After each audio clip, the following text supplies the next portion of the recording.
Welcome to In Today's Timeline. It's our 10th episode. It's gone by pretty fast, so today we've got a lot of comics to talk about. We got 2 whole weeks worth of comics to talk about. As some of you may have noticed, we didn't have an episode last week.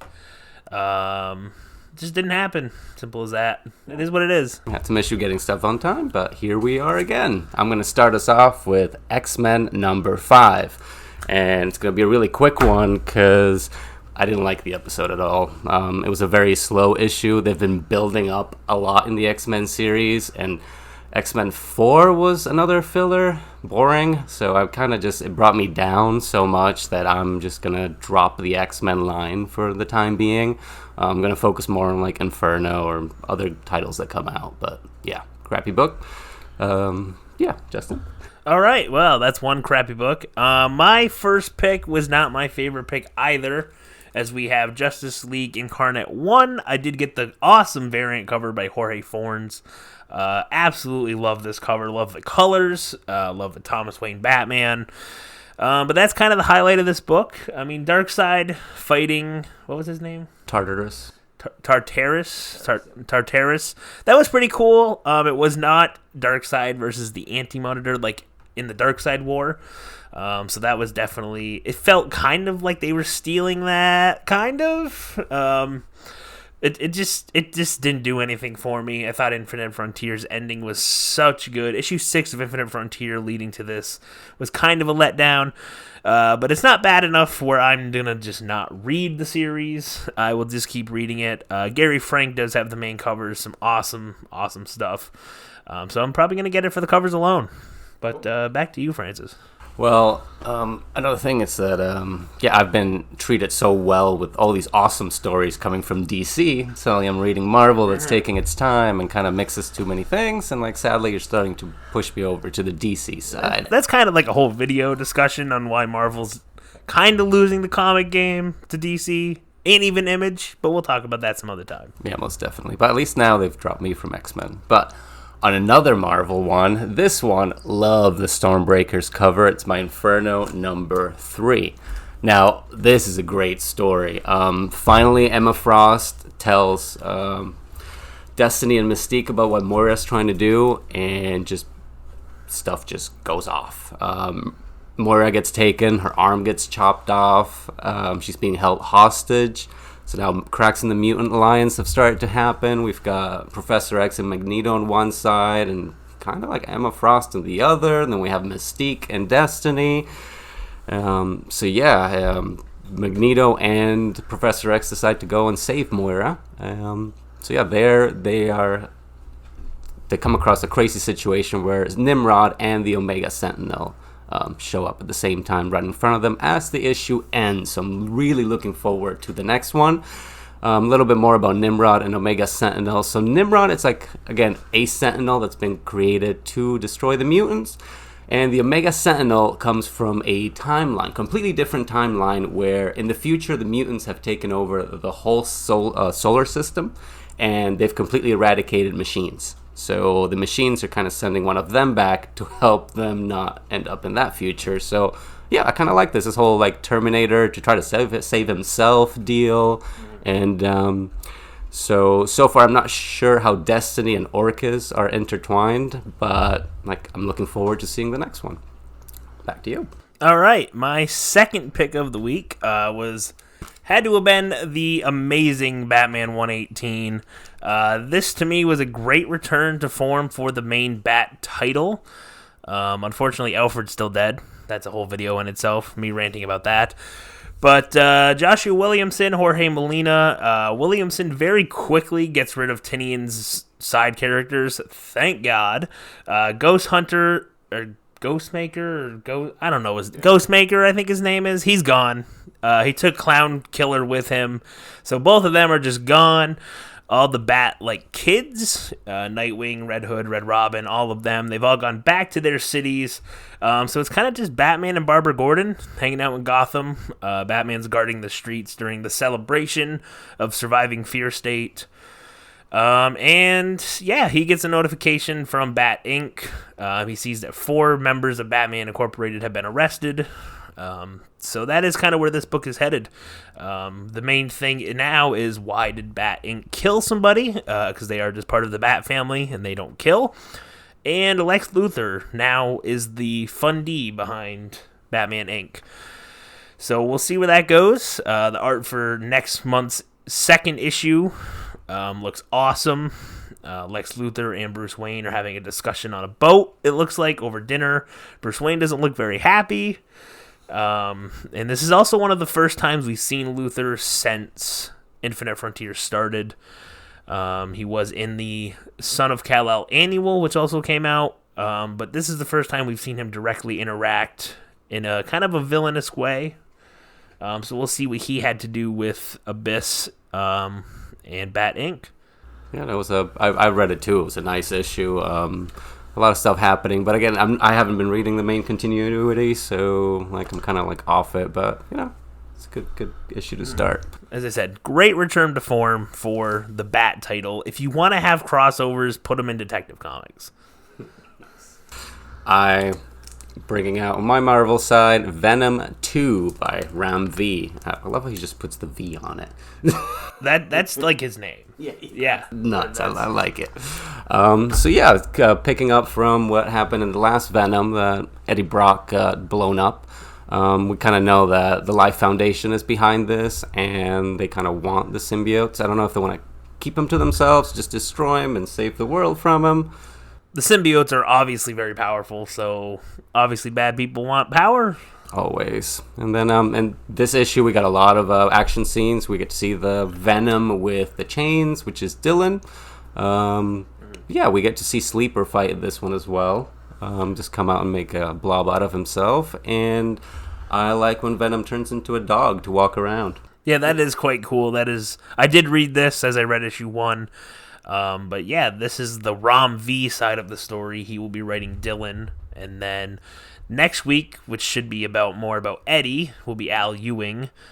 But again, another great issue of art by Brian Hitch. And it was very nicely done. I like how they're breaking them up, 1 week one, and then another week another writer. So, I'm looking forward to more stuff from this Venom run. But the last thing to say about that episode is that Dylan meets Archer Lyle, which is an older informant, friend of Eddie, and that's how it ends. Yep. All right, back to me. We have another great book this week. There were so many good books, it was hard to choose. But we got Arkham City, Order of the World 3, the Sweet Grundy and Azrael variant cover by Gary Frank again. Very busy guy this week, apparently, drawing a lot of covers. What can I say about this issue? So the Ten-Eyed Man says he needs Solomon Grundy. So he can apparently communicate with Solomon Grundy. And they are looking for the bones of Amadeus Arkham. They find them. Azrael attacks Grundy, and Amadeus Arkham shows himself.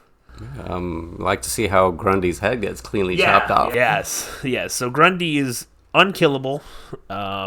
So Azrael can do whatever he wants to Grundy, and it doesn't really matter. You also get these awesome Dr. Phosphorus teases. Yes. He's hiding in this apartment wall. One person's like losing all their hair, and another one's losing all his teeth from the radiation. They even make like a little fourth wall break when he's like, you'd think this place is radioactive or something. With all the hair that she's losing. Yes. Yep. And then he loses a tooth. Yes, he breaks a tooth off biting into something.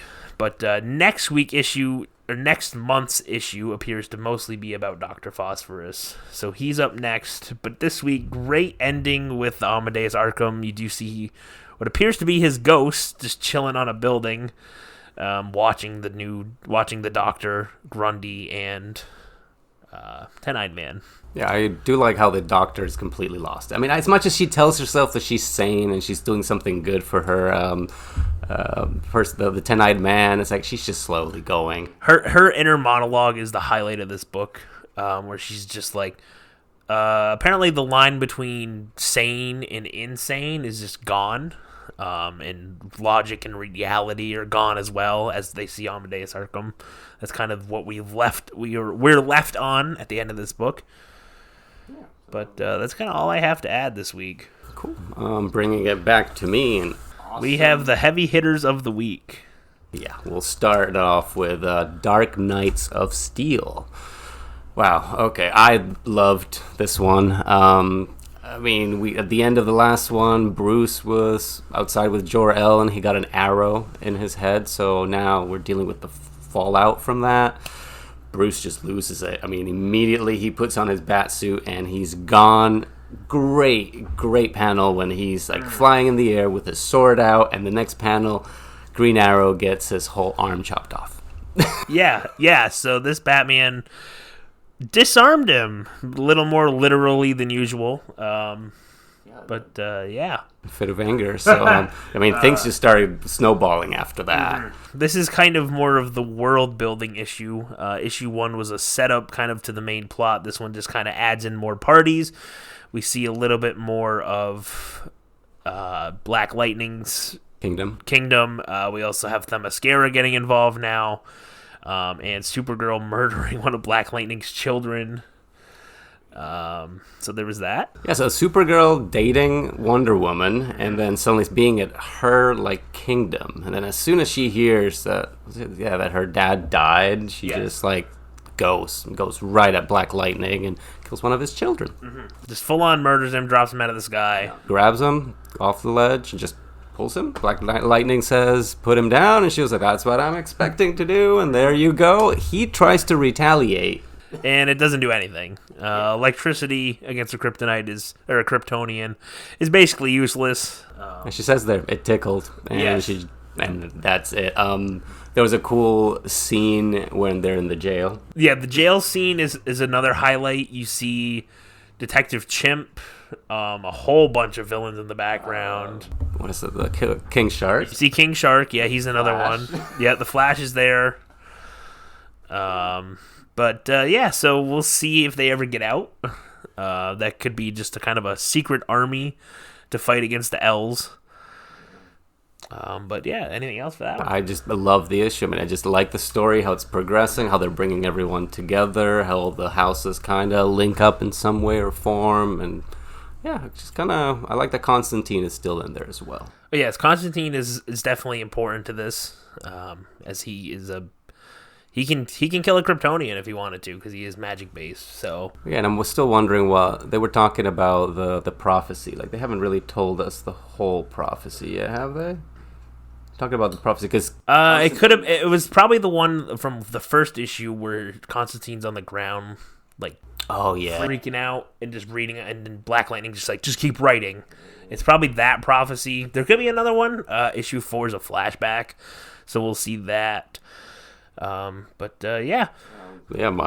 with that one. It was awesome, though. I'll definitely pick that up if you're wondering what to read. Issue 1 and 2, Awesome. All right, my pick of the week by far, and we had a lot of tough contenders this week, but I just have to go with Human Target 2, Tom King, Greg Smallwood. The art is phenomenal once again, same as issue 1. This is like a game-changing comic book. The art is that good. This issue alone, you could probably read it as its own book, and you still know what's going on.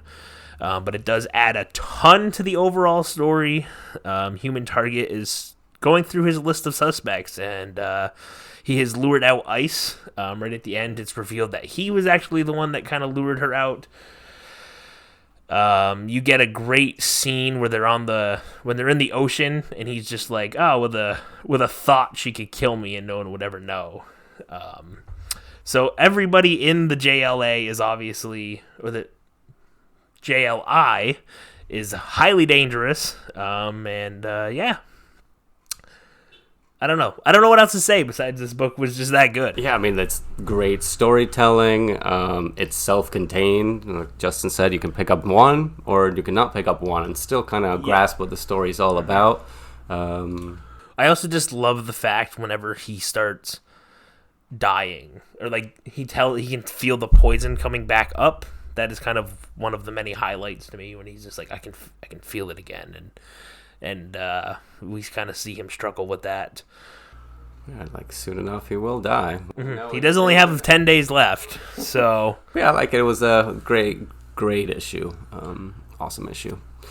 And we got one final one for you guys this week. We have What's the Furthest Place from Here 2 by Matthew Rosenberg and Tyler Boss. So yeah, there's a lot of good books this week, as I said. This was another great pickup. Issue 1 was pretty good. I would say it kind of more of a character introducing one. This issue is more of a world building issue. We do see many more places. We see the pig mask, the bankers as they're called. We see their base. We see the market, which was creepy. The great just atmospheric. Yeah. They're in the woods at one point when they say it's not safe to sleep outside. Oh yeah, we know why it's not safe to sleep outside. Yes. We see all these silhouette they kind of look like people. Sometimes they kind of look like animals. We also see them later on in the market. There's 4 or 5 of them. And then we see one right at the end when they get to their new house, the old folks' home. And he's chilling on the top of he's in the top window watching them come in. Yeah, and they're not even paying attention or realizing what's going on. Right. But yeah, overall, another great issue. Yeah, it's got a great story. As I said, we see more of the different factions here. We got the boys in blue, which are some little kids in blue, and they have a bus. They're kind of like the peacemakers, it seems like. The cop, that's the vibe I got, because when they're in the market and they get kicked out, and they're like, oh, we don't want the boys in blue to see us here. And then they said the boys in blue showed up, and you kind of attacked them. Yeah, that's a good point. So it's just you can't be here. You have to leave now. But yeah, so we know we've got what? Big business, whatever these guys are. Record. I don't remember what they're. I don't remember. The record. They were at a record store that's burned down now. Yeah, bankers are the pigs. The bankers are the pig mask people. The boys in blue are the cops, and then the market people. There's a few other organizations they mention. You kind of see them. They're walking down the street at one point, and they walk past a group of another group of people. But we also have the city, I think, is the thing everybody thinks is a myth. There's a city down the road somewhere. Yes, they think it's a myth. But that'll come into play, I'm sure, eventually. Yeah, no, it's a good story. I just, another book that if you want to, I would say this week, you can pick up Dark Knights of Steel, Human Target, and What's the Furthest Place from Here, and you'll be really happy with your choices. Yes, Human Target is that good. Yeah. Oh. All right, and that kind of wraps it up for the comics this week. What do we got? What else we got? We got Hawkeye. Right? Yeah, but we're going to do the ratings first. So let's do ratings. So I would just say from the get-go, the X-Men won, just because I have to give it something. Yeah, you can't give it a 0, I guess. I'll start with Incarnate. I'll give it a 3. The variant cover was awesome. Definitely saved it a little bit. And there's some cool shots of Thomas Wayne Batman, but other than that, I didn't feel like there was much. Yeah, let's see. Inferno 8. I really enjoyed that one. I'm giving that one an 8 for the week because I finally get information from Marvel. That's what I like. I know what's happening now. So, Batman 118. I'll give it a 9 out of 10. As I said, it's a great return to form for Batman. The solo title, especially. And let's see, Venom. I give it about a 6. They're just building stuff. Yeah, I'd say about a 6. I mean, it's nothing to crap on that one. It's just slowly getting there. A lot of fights, so 6 is decent for it. Great art, Brian Hitch, always awesome. My number 3 would be Arkham City, another 9. I was pretty generous this week. 3 9s and a 10. So I mean, I wouldn't have gone as far as 9, but at least an 8. I really enjoyed it. I can't. I just love the art. I love the art in Arkham. Yeah, you'd probably give my Marvel 1, probably a 2, but so yeah, fair enough. Dark Knights of Steel, I am gonna give it a 9. I gave it a 9 last time too, so I'll give it an 8. I enjoyed it. It wasn't bad, but there was just better books this week. Good point. And then what's the furthest? I have Human Target, which I gave a 10. I gave a 10 out of 10 on that one. As I said, great picks this week. It's so hard. There's so many great books coming out right now. And then I think the final one was What's the Furthest Place from Here. I gave it a 9. Maybe it could have been an 8, could have been a 9. I was feeling generous a few minutes ago when I gave them ratings. Fair enough. I just put it as a 6. It's an issue. I liked it, but it didn't blow me away. I mean, maybe I should have been maybe a 7 or an 8, but it's okay. I'm going to stick with the 6. All right. So that's the comics for the week. Next week we have the end of Batman the Imposter, Robin and Batman 2, Hulk 2 on the Marvel side of things. And we also had... Well, Trial of Magneto on my side. I'll do it next week. And what have I got coming up? I had one more book. What was that? Hold on. I'm going to the app. We'll figure it out.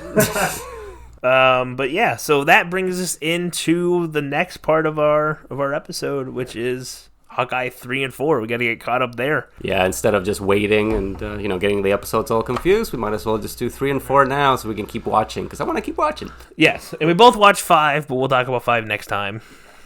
So yeah, great action scene. Yeah, we'll start with 3. We'll start right with 3. Yeah, great action scenes. The car chase is amazing. The car chase is... Whoever's doing the cinematography on this show deserves all the praise. The first episode was great when they're in the tower and it's collapsing, and it's one really cool long take. And then another great long take in episode 3 when they're running from the tracksuit gang, which is such a weird name. Yeah. Tracksuit Mafia. Oh, yes, it's Tracksuit Mafia. That's what it was. It's like they ran out of names, but okay. Yeah, there's some lower-end characters. They can kill them off just as they want, because clearly they do. Yes. Let's say, trick arrows. Yeah, there were some cool trick arrows in this one. We see the Pym particle arrow, I'd say, is probably the big one. We do see the foam one. She shoots like a foam at him, and it kind of expands. We see some explosive arrows. Yeah, then the simple, the plug arrow or whatever. And yes, the USB arrow. That one. The one from the first Avengers. Yeah. Little Easter egg there. It's, a lot of action, and then we pretty much move on to number 4. So far, to me, episode 3 has been the highlight of the show. 5 out of 6 episodes in, and I'm going to say it's the best episode by far. Yeah, we read online that a lot of people were blown away by 4, but... No, 5. But no, they were even saying that 4 was better than 3, okay. And I was like, I kind of enjoyed 3 more. I didn't care for 4. 4 I thought was kind of boring. It just ended with that fight scene. It ended with a cool fight scene with Black Widow's sister showing up, whose name I can never remember. Yeah, you got Yelena, Clint, the other Hawkeye, and Kate Bishop. Yeah, and who's and then the deaf villain. But yeah, I'm gonna say 4 was kind of just a dud. After you can't follow up 3 with the poor 4. You got all those cool arrows, and then suddenly you're using... You never see it. You fire one arrow, and it's kind of like a sonic boom arrow, and it breaks up the fight at the end, but that's all it does. Yeah. So 3, you should definitely watch it. 4. Also, so the big thing in this episode, 4 especially, was what is this watch that they're all after? Mm-hmm. The watch apparently has somebody's identity, and I think the first reaction online was that it was Tony Stark's, but everyone knows he's Iron Man, so it wouldn't be an identity thing. It'd be more of, we just don't want anybody to have an Iron Man suit. Yeah, it could be like a hidden one. Yeah. So there's kind of a couple questions there. What's this watch? Why is this watch so important? Yeah, we get to see that Clint's wife is very savvy when it comes to tech and information. Yeah, she knows a lot more than she knew in Age of Ultron. Put it that way. Yeah, so they're definitely gonna throw her in there as a superhero. Yeah, I got that vibe as well. Or I was thinking more like an Oracle style character, side help. Yeah, she's just on an earpiece telling him stuff that he needs to know. I got nothing else. Yeah, no, it's been pretty good. We had a good week with comics and some cool stuff going on TV. So, thanks for watching. Yeah, we'll be back next week. As I said, Primordial 4 is the other book that I'll be talking about. We're almost done with that book. That'll be the 2/3 of the way through. Oh, and amazing for next week, Wastelanders. Wastelanders 1. Yep, that is the new thing for Marvel. There's 5 one-shots. It's Wolverine next week, right? Yeah, it starts with Wolverine, then it goes into Star-Lord, and I'm going to be picking all of them up. Mm-hmm. So, yeah, it seems cool. It's set in the Old Man Logan future timeline, and, I can't wait to see what goes on with that. But, yeah, I think that's it for this week, guys. I hope you enjoyed. Make sure to hit the like button. Yeah, make sure you subscribe, guys. Yeah, make sure to hit the subscribe button. Share the video with all your friends. Let us know what you thought. What'd you guys read this week? What'd you guys think of Hawkeye 3 and 4? But yeah, we'll be back next week. Yeah, thank you.